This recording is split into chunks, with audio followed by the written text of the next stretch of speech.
Muchas gracias a todos los que se están sumando ahora a esta charla que hemos realizado desde iMapping. Soy Stephanie Quispe, directora de iMapping, una startup de tecnología urbana que trabaja en asentamientos informales, pero que también trabaja con el poder de los datos y fomenta las investigaciones en barrios populares. El día de hoy estoy muy entusiasmada de presentarles a Jayone y Marta.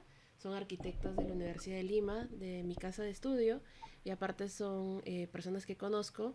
He trabajado y tenido la oportunidad de trabajar con Jayone, así que estaba muy entusiasmada de poder ver la investigación que ellas han realizado y que no solamente ha sido reconocida por RIVA, sino también por la beca de Norman Foster Foundation y aparte es financiada por Prociencia. Muchas gracias a todos los que están conectando.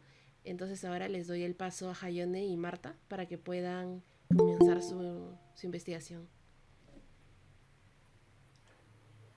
Ok, muchas gracias Stephanie y al equipo de iMapping por invitarnos a conversar un poco de este proyecto. Yo me presento, yo soy Jaione y aquí está también Marta. Y este es el Buenas tardes. proyecto, este es el proyecto de investigación que estamos haciendo, que se llama Barrios Mejorados, Programas Participativos de Mejoramiento Integral para Asentamientos Informales en Latinoamérica. Y como ya dijo Stephanie, estamos financiados por Prociencia y también hemos ganado una beca que es tanto de RIVA como de Norman Foster Foundation. Y nuestros asesores, que también les agradecemos mucho, son Julian Jones y Alejandra Acevedo. Buenas tardes, ¿qué tal? Mi nombre es Marta Bomazonco, también arquitecta por la Universidad de Lima. Muchas gracias a todos por el día de hoy acompañarnos y espero que les guste nuestro tema de investigación.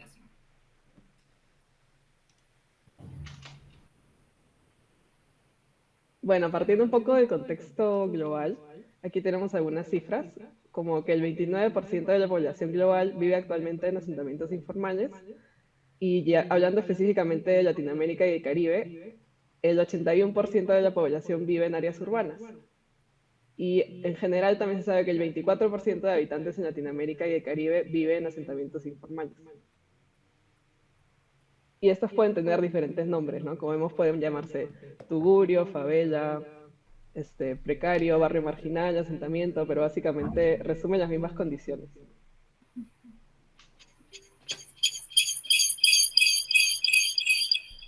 Está audio, Mar. Sí, sí, ya está. Bueno, aquí ya llegando a Lima, tenemos un poco una línea de tiempo de lo que es la ciudad informal. En realidad, para esto nos basamos en el trabajo de Matos Mar, que él ha estudiado mucho este tema. Entonces, por ejemplo, vemos que desde los 50 el Estado empieza a intervenir en este tipo de barrios, primero con lo que fueron los lotes asistidos o las unidades básicas, con urbanizaciones populares de interés social, y hacia lo que es los 70, en realidad la migración aumenta y por esto se hace más difícil ese tipo de intervención y el Estado recurre a dar asistencia técnica a la autoconstrucción. Por ejemplo, un caso conocido en este caso ha sido Villa El Salvador. Y bueno, en esta época, en los 70 Lima era solo 3 millones de habitantes, ahora somos casi 11. Así que claramente, bueno, todos sabemos que creció exponencialmente. Hacia el 95 se inicia a dar la titulación masiva con COFOPRI, que básicamente sí hasta hoy en día. Y bueno, vale aclarar que cuando nosotras estamos hablando de asentamientos informales, sociedad informal, no nos referimos necesariamente a un tema de titulación, sino más un tema de infraestructura, de calidad de la vivienda, calidad del espacio público, porque a veces la titulación puede ser algo más o menos arbitrario. Y bueno, también se inicia con el financiamiento público para la vivienda social, es decir, en contraste a la producción directa de la vivienda por el Estado, se financia, ¿no? A través de bonos.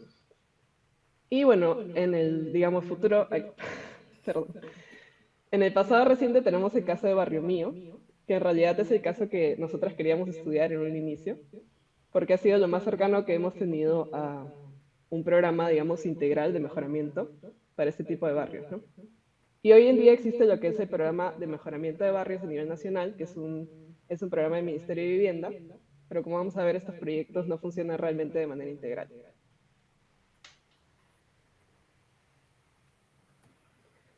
Bueno, este es básicamente un resumen de a qué situación se ha llegado, ¿no? El 54% de la población vive en urbanizaciones de origen informal y el 68% de las unidades de vivienda fueron autoconstruidas. ¿Y esto qué significa? Que se pueden dar muchas veces estas carencias como falta de acceso a servicios básicos, exposición a desastres naturales, brechas de infraestructura y exclusión espacial y por lo tanto también social. Y en este mapa, que es en realidad, digamos, lo hemos adaptado de Spinoza y Ford, se puede ver esto, ¿no? Que parte de la ciudad se han originado de manera informal, que no significa que hoy en día sigan siendo informales, sino que la manera en la que se han originado puede condicionar, digamos, cómo es este espacio, ¿no? La calidad de vida en estos lugares.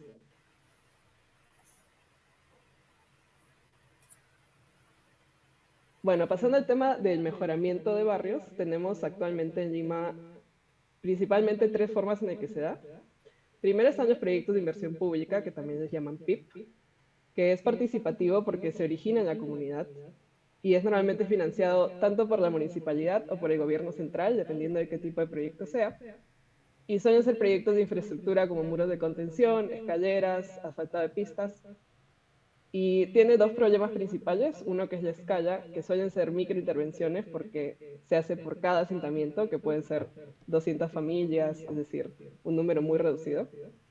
Y usualmente son incompletos o aislados, ¿no? No se coordina entre ellos, entonces puede ser una escalera que llega como a la nada, o vemos mucho estos muros de contención que están como a la mitad porque termina el asentamiento y ya no se construye más el muro, digamos. Después está el segundo tipo de programa, que es el de mejoramiento de barrios, que es el que mencionaba que es del Ministerio de Vivienda, y por lo tanto es financiado por el gobierno central. Principalmente son pistas y losas deportivas, y el problema es que no es participativo, sino se basa en modelos predefinidos, y suelen ser enrejados y restrictivos, como se ve, porque básicamente es una plantilla que intentan llevar a todos los asentamientos que puedan. Y como tercer método, digamos, tercera manera de mejoramiento de barrios, están los proyectos por ONGs y academia, que, bueno, esto de aquí sí suelen incluir procesos participativos y pueden ser ONGs tanto nacionales o internacionales. Suelen ser proyectos de espacio público, losas, plazas. Y el problema aquí es de nuevo la escala, porque suelen ser microintervenciones, y esto porque tienen limitaciones en presupuesto y mantenimiento.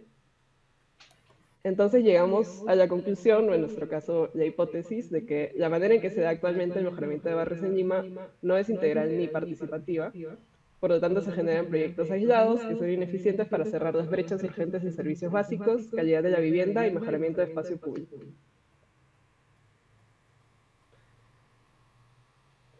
Aquí llegamos a nuestra metodología.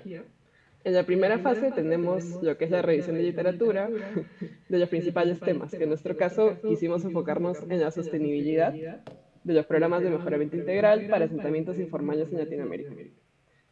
Entonces, en lo que es los asentamientos informales nos concentramos en la falta de infraestructura, habitabilidad, cohesión social. Después, por otro lado, tenemos el impacto social, físico y económico, el tema del diseño participativo y desarrollo integral. Y lo que es el medio ambiente, la sociedad institucional, digamos, el aspecto institucional y económico. En la segunda fase lo que hicimos fue identificar casos. Principalmente nos quisimos enfocar en Latinoamérica y nos basamos en la información disponible, en cuál había sido el impacto a nivel social, el tamaño del proyecto, la población beneficiada.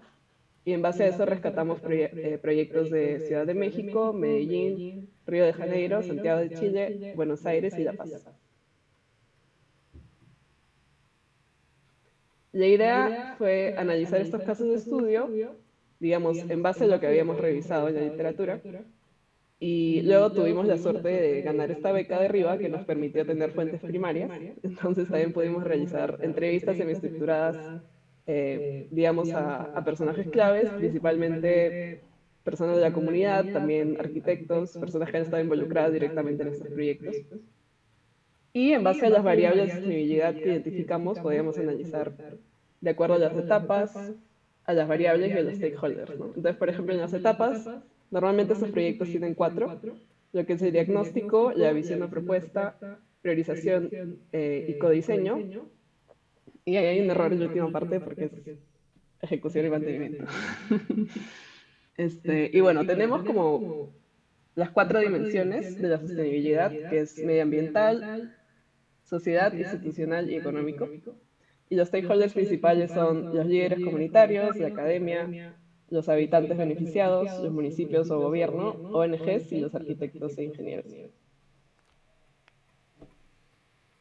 Después, la última fase es un análisis comparativo de estos casos que hemos mencionado, en base a las variables que nosotros identificamos, y eso nos permite identificar de alguna manera políticas para futuros programas de mejoramiento integral que sean basados en criterios sostenibles, pensando sobre todo en el contexto peruano, limeño, pero que también se puedan aplicar en la región, digamos. Bueno, esto es lo que mencionaba de la beca. Este es el panel que preparamos hace un par de meses, donde explicamos un poco esto, ¿no? Cuáles eran nuestros casos de estudio. Y en este caso, en Lima incluimos Barrio Mío, por más que ha sido un proyecto truncado. Y bueno, como decía, pudimos ganar esto y eso nos permitió visitar estos casos y realmente poder obtener información de primera mano, lo cual definitivamente cambió el rumbo de nuestra investigación, porque nos abrió puertas a muchas más cosas. El primer caso que visitamos fue Medellín, en Colombia. Aquí estamos en Moravia. Y bueno, de Medellín son muy conocidos sus proyectos urbanos integrales. En realidad, esto no es precisamente un PUI, sino un macroproyecto de mejoramiento integral que se dio del 2004 al 2011. Y bueno, impactó aproximadamente 42.000 personas o 8.300 familias. Este es el Morro de Moravia, que Moravia en realidad es un barrio que nació alrededor de un basurero municipal, que es lo que se ve en la primera foto, que era como el basurero más grande de la ciudad y simplemente era abierto, entonces se iba acumulando la basura, se formó este morro y las personas que vivían alrededor en realidad vivían de reciclaje informal de la basura. Entonces también era como una oportunidad económica y por eso es que se establecían cerca del morro. Y bueno, también tiene una posición muy privilegiada en la ciudad, está junto al río, es decir, tiene muchas ventajas. Y también por eso es que se quedaban ahí. Y bueno, lo que se hizo durante este proyecto, que en realidad no fue solamente el morro, sino todo este barrio, pero el morro es como su emblema de alguna manera. Entonces a la derecha se ve el morro como fue recuperado, porque hoy en día no está igual, nosotros lo vimos diferente a esto, pero lo que se hizo fue primero una obra de saneamiento, porque obviamente era basura. Entonces se tuvo que hacer una primera obra, después encima de eso se puso tierra fértil y se cultivó, como se ve, distintos tipos de flores, plantas, y encima de eso, digamos, en la punta del morro, hay un invernadero para la comunidad que todavía funciona, que un poco busca hacer también digamos, mantener una actividad económica, ¿no? Para ellos.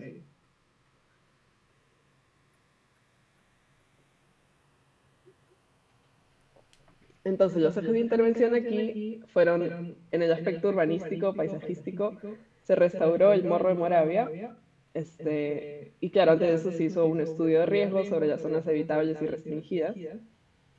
Por el aspecto socioeconómico, se fortaleció el tejido productivo, hubo talleres de formación de oficios, y en el aspecto sociocultural se creó el Centro de Desarrollo Cultural de Moravia, se legalizaron algunos predios y se reasentaron las familias en zonas de riesgo, es decir, principalmente las familias que estaban en el morro. Y bueno, esta es nuestra foto en Moravia. Planito de Moravia. Aquí un poco el plano, lo que está a la derecha en verde es el morro del que hemos estado hablando. Las redes comunitarias hasta hoy en día son redes que ya existían desde antes de la intervención, pero siguen siendo muy fuertes y muy importantes.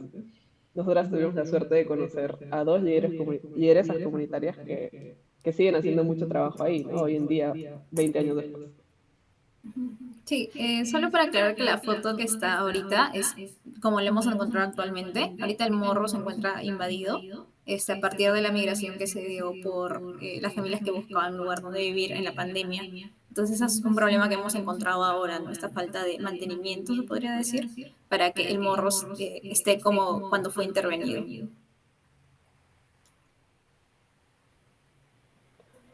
Sí, bueno, este es el centro cultural, que es, aparte que es muy utilizado, en realidad arquitectónicamente es impresionante, porque es de Rogelio Salmona, y está como ahí, es la única obra que tiene Medellín. Y bueno, es un espacio que la comunidad usa muchísimo, nosotros hicimos ahí las entrevistas, y siempre estaba lleno. Y al costado es este equipamiento educativo que es también bastante emblemático, el Jardín de la Primera Infancia. Y todo está, en el plano no se ve tan claramente, pero todo este camino entre el centro comunitario y la entrada del metro que está a la izquierda, que es ese puente, también fue recuperado, ahí se hizo mucho trabajo en el espacio público. Entonces, no han sido obras aisladas, ¿no? Realmente fue un proyecto integral.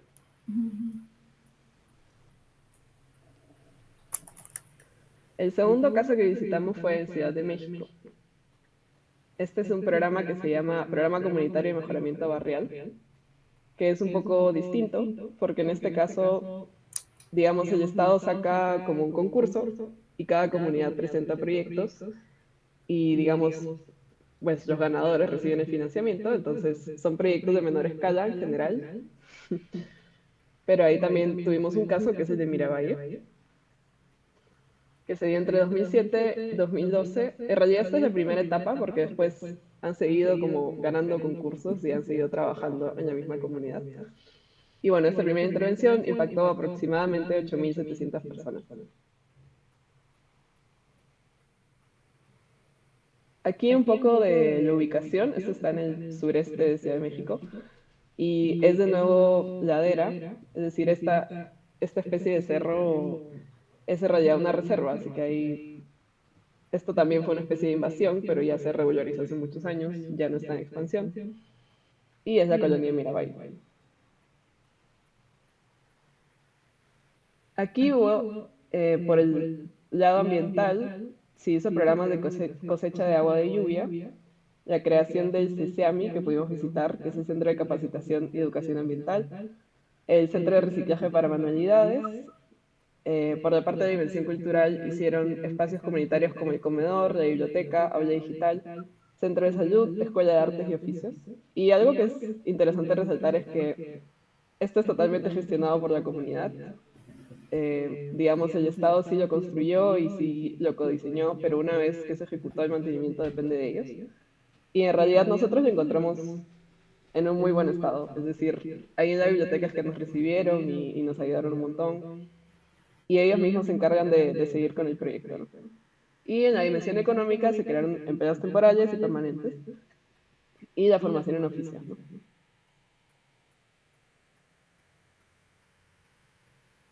Y bueno, aquí un poco lo que pudimos visitar en cuanto al equipamiento ambiental de CECEAMI es este espacio verde bien grande donde tienen desde huertos hasta un centro de reciclaje y en verdad es bastante educativo, sobre todo para los niños, ¿no? Y los jóvenes. Después está la plaza principal y el comedor comunitario, que aquí es donde se da esta especie de toldo que recoge la lluvia. Y como en las esquinas hay dos pozos donde se almacena la lluvia y de ahí se filtra y ellos pueden rozar el agua. Y el comedor comunitario, que abajo también tiene como un centro cultural o sala de cine, también nosotros lo vimos funcionando perfectamente, la verdad. O sea, realmente en esta plaza se ha formado como un centro para la comunidad, ¿no? Y bueno, el Calmecac, que es un centro cultural y productivo, esto sí es gestionado como de la mano del Estado en realidad. Y también lo vimos funcionando. Está la biblioteca pública y el centro médico que, como dijimos, lo gestiona la comunidad.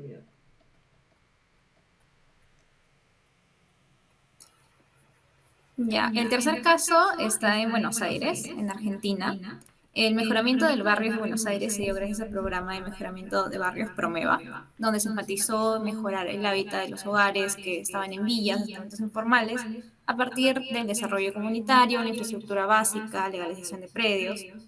Y en Buenos Aires escogimos el caso de Villa 20, ubicado al sur de la ciudad, que a diferencia de otros barrios, este no nace como a partir de invasión, sino es un conjunto habitacional que tuvo bajas condiciones de habitabilidad, que fue dado por un partido político, con el fin de erradicar las villas, ¿no?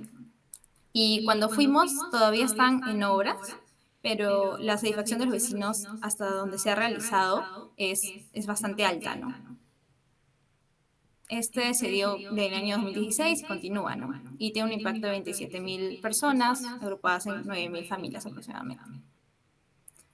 Y en el caso de Villa 20, la Junta Vecinal como que presenta el proyecto al gobierno cuando sale el programa, y es ahí donde se realiza este diagnóstico, que era un barrio compacto, con calles bastante estrechas, sin espacios públicos y sin servicio de alcantarillado. Y aquí como el principal cambio se dio al reestructurar las manzanas y hacer como microcirugías urbanas donde se abren las calles, pero una mejor ventilación, iluminación de las viviendas y también mejorar las conexiones urbanas dentro del barrio, ¿no? Y para esto como que se realizó un proceso de reubicación de estas viviendas para abrir las manzanas y un importante proceso de mudanza en este complejo residencial que se aprecia en la imagen de la derecha, donde antes había un estacionamiento de carros que confiscaba el municipio, ¿no? En cuanto a los ejes de acción que se refieren a la sostenibilidad, se planteó una integración urbana a partir de infraestructura educativa, de salud, de vivienda, recreativa. También se abastece el alcantarillado de las viviendas, se mejora la accesibilidad en las calles a partir de esta apertura de manzanas y se regulariza la seguridad de la tenencia de los vecinos. En cuanto a lo habitacional, se construyen viviendas nuevas y se mejoran las existentes. Además, se mejora la calidad de ventilación e iluminación, y en ciertas manzanas donde insertar esta calle no era factible, se realizó como unos patios pulmones, donde donde se desaloja menos viviendas y genera este mismo efecto, ¿no?, de mejorar el saneamiento. Y en cuanto a integración socioeconómica, se realizan estos equipamientos de salud, de escuelas, centros comunitarios, y se promueven los emprendimientos y los negocios locales. Acá tenemos un par de fotos que pudimos tomar cuando fuimos. Esta apertura de calles en la primera, en ciertos sectores donde se pudo, y ahí como se comenzaban a abrir las ventanas para las viviendas. Luego también esos equipamientos comunitarios, o sea, se le da un espacio dentro de los proyectos que hace el Estado para que esté la junta vecinal y se reúnan y puedan intercambiar ideas sobre las necesidades que tienen. El tercero es lo del complejo de viviendas sociales, donde se hace esta mudanza, que es un proceso normalmente tedioso, pero en este caso funcionó bastante bien. Podemos hablar con un par de vecinos que se mudaron, porque te daban un departamento de acuerdo a las necesidades que tú tenías en tu casa, ¿no?, que justo estaba donde tenían que intervenir la manzana. Entonces, si era una familia no sé, 8 personas, el departamento que te daban está adaptado para esa familia de 8 personas. Si tu casa donde tuvieron que intervenir tenía un negocio, procuraban darte una vivienda que está en primera planta para que continúes con el negocio y sea como beneficioso, ¿no?, a largo plazo. Y en caso de los que no se querían mudar, porque siempre pasa, hubo este intercambio de viviendas con la familia que sí se quería mudar. Entonces, así es como se manejó este proceso, se gestionó, para que se pueda hacer la reubicación y se pudieran abrir las manzanas. Luego también se realizaron equipamientos educativos, espacios públicos, un poco lejano, se podría decir, de donde está toda la configuración de viviendas, pero es porque las manzanas eran bastante hacinadas. Pero igual es caminable, se podría decir. Luego tenemos el cuarto caso, que se ubica en Santiago de Chile, donde se realizó el programa Quiero mi barrio, que es desarrollado por el Ministerio de Vivienda y Urbanismo de Chile. Empezó en 2006 y culminó como su primera etapa en 2010, pero hasta el momento tiene continuidad. Y el caso que escogimos aquí fue Villa de los Volcanes, donde se intervino en el año 2012 hasta el año 2016. Y el programa se basó básicamente en componentes urbanos, sociales, y como en ejes transversales, ¿no?, principalmente de participación ciudadana, patrimonio cultural, identidad, medio ambiente, seguridad ciudadana y conectividad digital. Y uno de los pilares fundamentales de fue la participación de los residentes y la comunidad para la toma de decisiones en las intervenciones, ¿no? Entonces, el mismo programa promovía la conformación de estos comités de barrio, donde los vecinos como que pueden expresar las propuestas que ellos tienen y trabajar junto de la mano con el gobierno, ¿no?, junto con el equipo técnico de cada programa.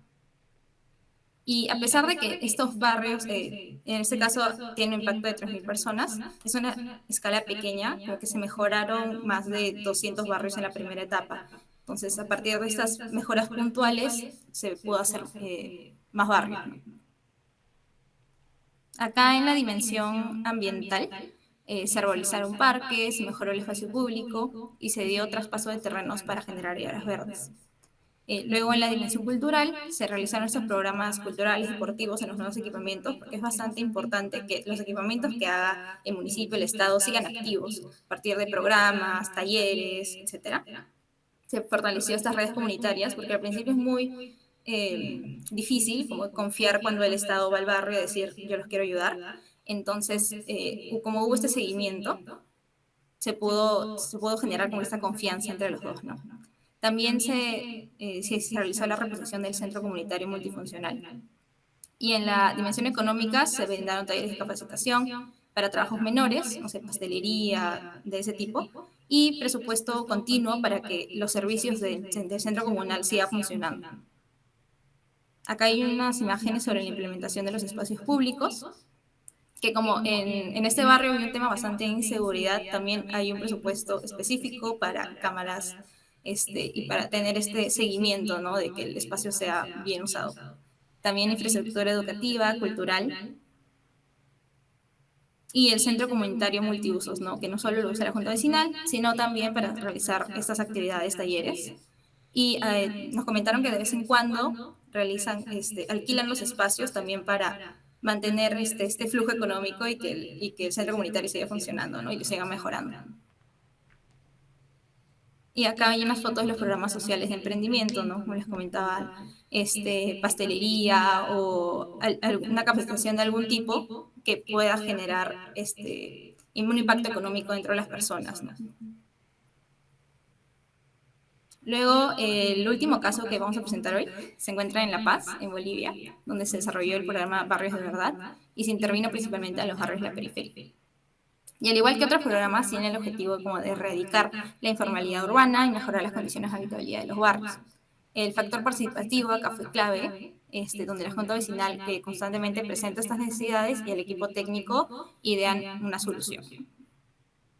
Acá escogimos el caso de Kenani Pata, que se realizó en el año 2005 y 2006. También tiene un impacto menor de 1000 personas, pero es porque son asentamientos que están uno junto al otro y como tiene esta delimitación como política, pero en realidad sí es bastante integral cuando los ves juntos, ¿no? Como la imagen anterior. Ya, acá hay imágenes de cómo era antes el asentamiento de Kenani Pata, que como se había, a partir de invasión se habían emplazado, no habían calles, no habían escaleras. Entonces, después de la intervención, como se comienzan a generar estas plazas, y no solo escaleras para subir, sino tienen como que pequeños espacios de encuentro y también de tipo jardines, donde la misma población lo va cuidando, ¿no? Para que se mantenga el barrio. También unos pequeños huertos urbanos que cuando fuimos no estaban activos, pero es porque hubo cierta dejadez, se podría decir. Entonces, pero sí se dio como que la idea, ¿no? De tener como que flujo económico de huerto urbano para venta o para autoconsumo. Los ejes de acción acá principalmente fueron ambientales, culturales. Se realizó esta forestación de las graderías verdes. Se realizó un ordenamiento en el manejo de residuos, que es un problema bastante común en los asentamientos informales, porque el camión, se podría decir, no puede llegar a ciertas zonas, ¿no? Entonces se tienen que organizar para poder ver el tema de dónde ponen los residuos. Luego también una concientización ambiental para niños, adultos y mejora de condiciones sanitarias. En la dimensión cultural se crea la casa comunal, también equipamiento deportivo, recreativo, y se realiza una capacitación comunitaria y asistencia como permanente, y también se regulariza la tenencia, ¿no? Acá está la plaza principal donde se realizan actividades comunitarias, faenas, juntas, donde también se fortalece como que estas redes comunitarias. Y en el plano podemos ver la intervención en las escaleras, que es un factor bastante importante en lugares de ladera. Luego también el equipamiento cultural comunitario, que eso sí fue un tema cuando fuimos, porque actualmente no está activo, no es, o sea, como dijimos antes, ¿no? A veces el Estado puede dar el equipamiento, pero si no hay alguien que esté ahí participando continuamente, sí puede llegar a ser, no aprovecharlo como que de la manera más óptima, ¿no? Luego también equipamiento recreativo, deportivo y recreacional, que es el número 3, está un poco más abajo, pero igual es caminable. Y luego, como resultados esperados, nosotros esperamos comparar, contrastar estos programas como más exitosos que ha tenido América Latina, analizando a partir de variables, indicadores de la matriz de sostenibilidad para generar esas recomendaciones, ¿no? Por eso identificamos estos stakeholders que hasta el momento hemos tenido oportunidad de hablar con los líderes comunitarios, pero también hay personajes de la academia, el municipio, el gobierno, ONGs que han participado en muchos de estos programas, arquitectos también sobre todo. Y en cuanto a las etapas, todo este programa básicamente se compone de diagnóstico, intervención, proyecto, implementación, mantenimiento, donde hasta el momento hemos visto que la parte del mantenimiento y la sostenibilidad de los proyectos es donde es un poquito, no se gestiona tan bien, porque sobre todo tienes que capacitar a la población para que estos puedan mantener los proyectos, ¿no? Y luego, a partir de esto, nosotros tenemos como dimensiones: medio ambiente, sociedad, institucional y económico, y tenemos variables en cada dimensión. Entonces, lo que hacemos es como una escala de Likert, que tenemos ciertas preguntas con respecto a cada variable, no sé, por ejemplo, biodiversidad. Y esas preguntas las vamos completando de acuerdo a lo que hemos investigado de los líderes, de lo que nos han comentado los líderes comunales, también arquitectos, porque no se puede tener solo la opinión de una persona para poder rellenar las variables. Y a partir de esta escala de Likert nosotros podemos generar esta matriz de sostenibilidad para cada caso de estudio, donde podemos ver visualmente la comparación, ¿no? En qué aspectos cierto asentamiento está positivo o negativo y por qué, ¿no? Y a partir de eso como que formular recomendaciones para futuros programas que se puedan generar en Lima. Y también difundir la investigación en instituciones locales, tomar decisiones para ver cuáles son los proyectos más exitosos y por qué son, ¿no? Luego queremos dar un agradecimiento especial a todos los líderes comunitarios que nos apoyaron a lo largo del viaje y en su ardua labor para mejorar las ciudades, ¿no? Y algunas fotos de los lugares donde fuimos, y la verdad es que todos nos trataron súper bien y nos han dado la información necesaria. Y también, no lo hemos mencionado, pero con Jayone estuvimos en una parte del viaje y luego en la otra yo me iba a quedar sola, entonces también quiero agradecer a mis compañeros Sebastián, Megumi y Rodrigo por acompañarme a los lugares para hacer realizar la investigación. Yo apunté algunas preguntas, sobre todo porque personalmente a mí me apasiona mucho el tema de asentamientos informales y los fenómenos, las investigaciones, estudios, lo que lleva el contexto en general. Cuando yo leí el artículo que les comenté de donde sale su investigación, que es que realizó la Universidad de Lima con Alejandra y con Julian Jones, Alejandra Acevedo, a mí me pareció increíble que estuvieran midiendo el impacto de un programa de mejoramiento barrial, porque se habla mucho, pero a veces en realidad la data, las cifras, los números son quienes terminan de decirte la realidad si funciona o no funciona. Entonces, ustedes han hablado de 5 casos de estudios, sí, 5 si no me equivoco. En el caso de Medellín, creo que cuando lo hablaron al inicio yo sentía todo lo que ustedes contaban, porque Medellín es una ciudad que te atrapa en el tema de arquitectura y urbanismo, pero también hemos visto que tiene fallas, ¿no? Como lo conversamos hace un rato, el Parque España, Parque Biblioteca España no funciona, ha fallado. Ustedes de Medellín, ¿qué podrían aprender y qué también podrían decir esto no funciona en el contexto peruano? Como más allá de lo que han mencionado de los stakeholders o también de la arquitectura y la participación ciudadana. Esa es una primera pregunta que creo que la pueden responder mientras voy viendo la siguiente.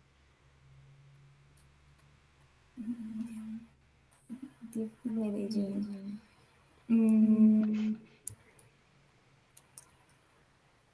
Uy, nos agarraste frías. Puedo empezar ya. Sí, sí.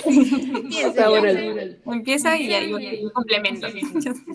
Piensen mientras también Bueno, les invito a todos los que están conectados a si quieren dejar una pregunta en el chat o prender su micrófono, levantan la mano y lo prenden y lo dialogamos. Bueno, el Parque España es un caso específico que sí no funciona porque lleva 10 años cerrado, me parece. Y ahí lo que nos dijeron a nosotras es que fue por un tema de una falla estructural, es decir, que la estructura en sí estaba mal y por eso lo demolieron casi en su totalidad y lo han vuelto a hacer. Entonces, bueno, ahí hay algún error muy grave del Estado, ¿no? De supervisión, definitivamente. Ahora, de trasladar lo que sucede en Medellín a Lima, Yo creo que lo más difícil es el tema de la gestión pública, es decir, porque ahí tienen la EDU, que es quien se encarga de ejecutar los proyectos. Creo que es es como la mayor diferencia de Medellín respecto a todos los casos que hemos visto, ¿no? Que tienen como esta entidad que se encarga de realmente ejecutar. Siento que en Perú eso definitivamente nos falta. Este, pero como aspecto negativo, bueno, hablando de lo que tú decías, Stephanie, es muy difícil medir el impacto justamente de este tipo de programas, porque incluso aún en Medellín, con lo increíble que es, con lo que uno se puede sentir ahí, con lo que uno ve como arquitecta, en números sigue siendo una ciudad muy desigual. Sí. Entonces, claro, hasta qué punto uno dice, sí, esto funcionó, igual no es un paraíso, ¿no? Es decir, todos estos lugares tienen problemas que a veces se escapan del diseño y se escapan del urbanismo, pero eso no quita que, digamos, el hecho de salir al espacio público, salir, ir a la U, a las, digamos, la infraestructura que ellos tienen, incluso en la periferia, sí, yo creo que sí cambia el punto de vista de uno como ciudadano, ¿no? O sea, ahí sí se siente, digamos, las personas sí se sienten ciudadanos, sienten que tienen derecho a buenas obras públicas. Entonces me parece que ya eso es como un logro que sí es muy difícil de medir, pero me parece que es un avance muy grande. Sí, sobre todo también es bastante importante la voluntad política en estos proyectos, ¿no? La verdad es que el urbanismo se basa en esto, a partir de políticas públicas que están junto con los vecinos, con las juntas vecinales, para poder sacar adelante los proyectos. Y como una falla que nosotros sí llegamos a ver, no solo en Medellín, sino en otros, es el gestionar el post de las obras, ¿no? Uno realiza la obra, está muy bonita, y luego los siguientes años, ¿qué pasa con esta obra, no? Por eso es bastante importante como Como el Moravia. empoderar a las, como en Moravia, ¿no? Que tenían este jardín hermoso, pero bueno, nadie esperaba la pandemia, ¿no? Pero hubo cierto o sea, se dejó el proyecto un poco abandonado y lo volvieron a invadir, ¿no? Y ese problema continúa actualmente. Y eso es lo que nos comentaban, ¿no?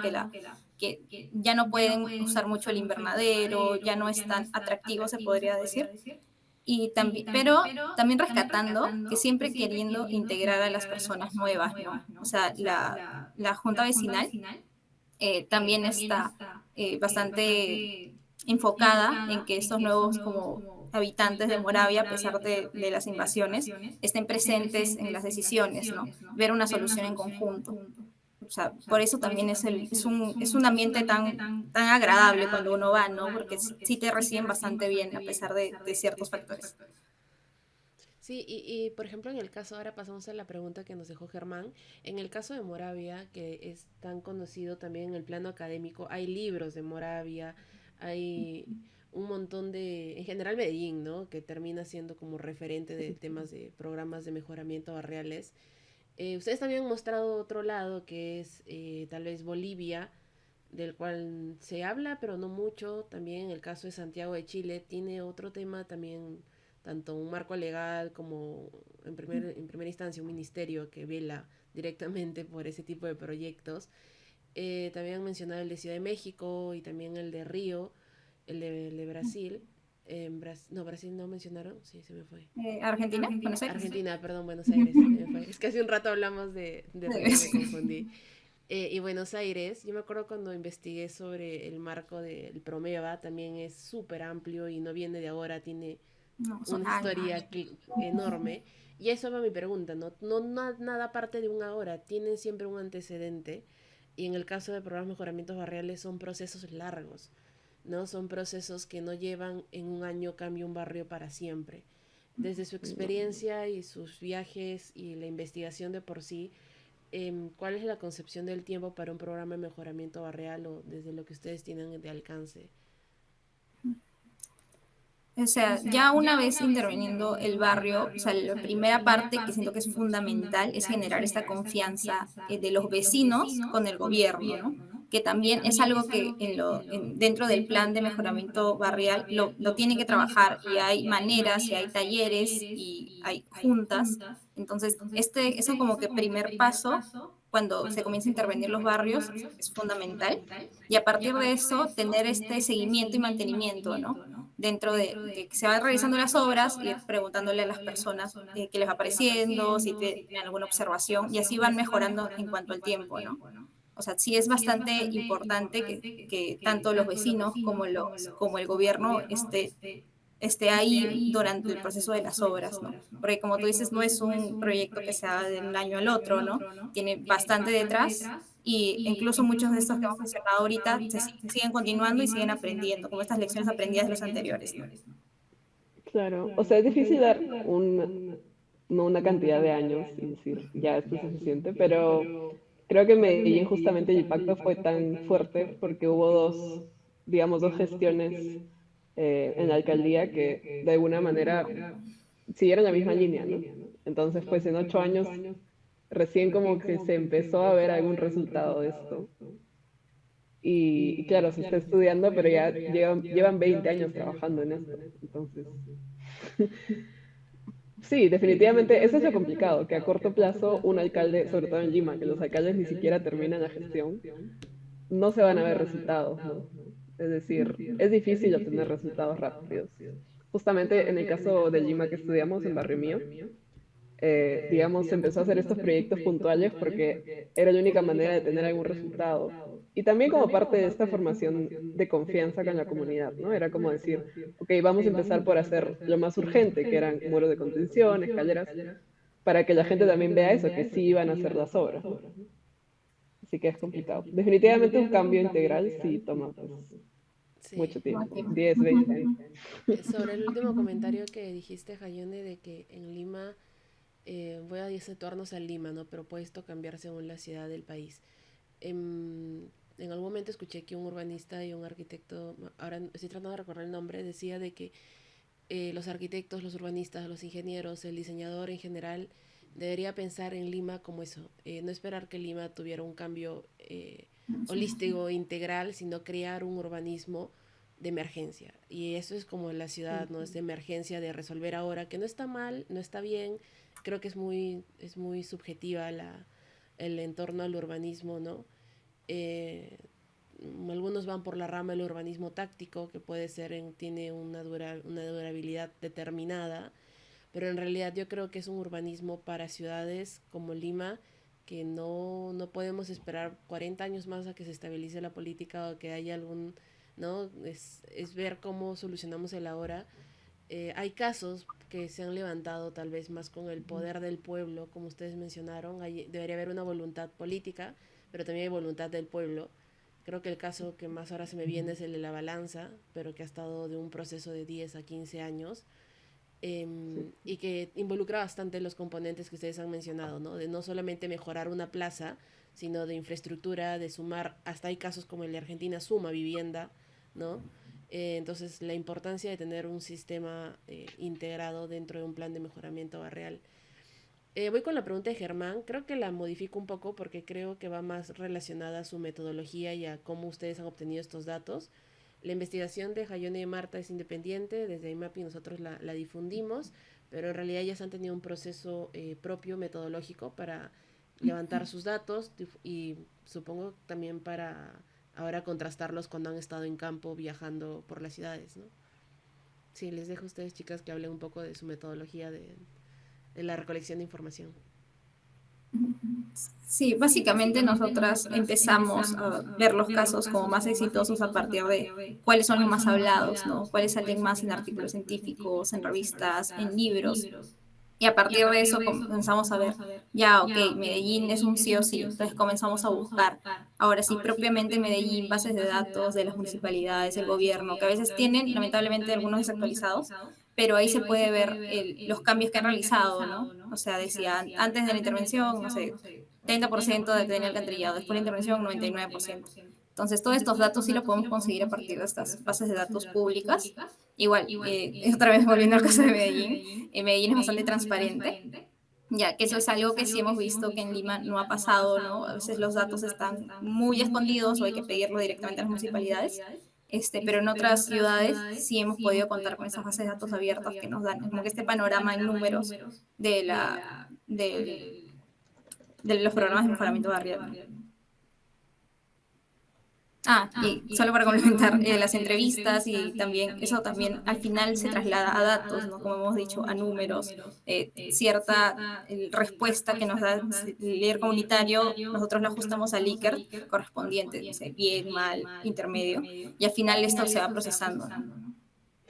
Bueno, claro, aparte, solo quería agregar que el hecho de haber ido, digamos, en persona a estos sitios, no solo es el input de la comunidad, que sí es muy importante de las entrevistas, sino que ellos mismos nos han facilitado documentación, de repente libros que no están en internet, pero ellos los tienen. De alguna manera sí suelen tener archivos sobre los proyectos, por ejemplo en México pasó eso, ¿no?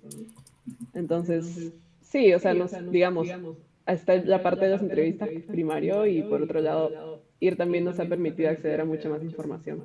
Porque sí, en el caso de Medellín, por ejemplo, hay mucho publicado, mucho en internet, hay mucho escrito. Aún así, ahí en la alcaldía estaba todo lo que uno quisiera, tenían todos los planos, todos los libros, y son muy gentiles, la verdad. Pero, o por ejemplo, en el caso de Brasil, también hay bastante escrito sobre Favela Barrio, pero una vez que uno se quiere concentrar, digamos, en el caso específico, es difícil, más difícil encontrar información.